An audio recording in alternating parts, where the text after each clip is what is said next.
ने दिन दहाड़े ये कार्रवाई की है। भारत की तरह रात में आकर दरख्त गिराने की कार्रवाई के बरक्स तैयारे गिराने का मुजाहरा किया है पाकिस्तान ने, और मुंह तोड़ जवाब पाकिस्तान का अब सामने आ चुका है। और मुजम्मिल ये भी कहा गया है दफ्तर खारिजा की जानिब से कि पाकिस्तान अपने दिफा का हक और सलाहियत रखता है। पूरी कौम को इस बात में कोई शक नहीं है। इमरान याकूब खान साहब हमारे साथ हैं, उनकी जानिब एक बार फिर से चलते। इमरान याकूब साहब, पाकिस्तान ने सरप्राइज दे दिया और शायद ये पहला सरप्राइज है भारत के लिए, क्या कहेंगे?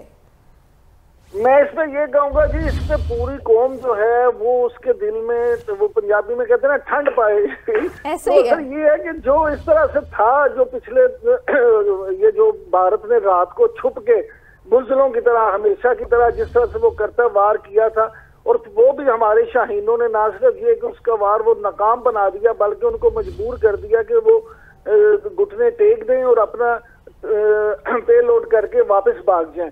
लेकिन पाकिस्तान ने हमेशा की तरह शेरों की तरह दिन में हमला किया और दिन में बदला लिया। और जो जनरल आसिफ गफूर साहब ने कहा था कि हम सरप्राइज देंगे, तो वो हमने ये सरप्राइज आज दे दिया है। और इससे ज्यादा बेहतर अंदाज में शायद सरप्राइज नहीं दिया जा सकता था।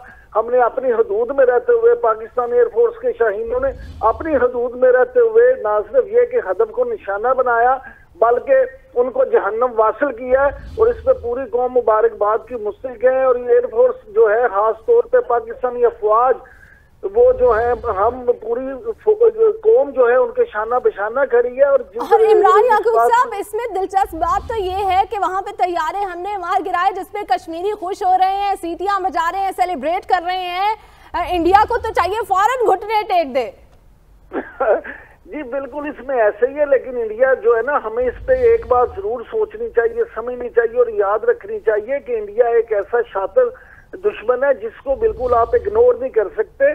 हमें इसकी खुशियों में ये नहीं भूल जाना चाहिए कि इंडिया फिर से वार करने की कोशिश करेगा, इंडिया फिर से कोई शरारत करने की कोशिश करेगा, इंडिया फिर से कोई ऐसी हरकत करने की कोशिश करेगा जिससे हमें भी कोई नुकसान पहुंचा सके।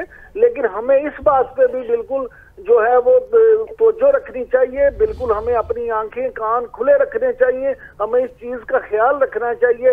वैसे तो जो उसको करारा जवाब मिला है पाकिस्तान की तरफ से, ये जो करारा जवाब दिया गया, इसके बाद वो फौरी शायद हिम्मत ना करे। लेकिन फिर वही बात है कि जो इलेक्शन के मामलात हैं और मोदी सरकार के सर पे जो भूत सवार है इस वक्त इलेक्शन में, किसी तरह से भी बाई हुक और बाई क्रुक फतह का, तो उसके लिए वो दोबारा कोई और एडवेंचर कर सकते हैं, जिसको मिस एडवेंचर भी आप कह सकती हैं, जिस तरह से पहले ही उनका मिस एडवेंचर हुआ है। लिहाजा मैं समझता हूं कि हमें इस पे सिर्फ खुशी मनाने की बजाय इस बात का भी ख्याल रखना चाहिए, खासतौर पे पाकिस्तानी अफवाज को, कि इंडिया फिर से कोई चीज ना करे। और जो बताया गया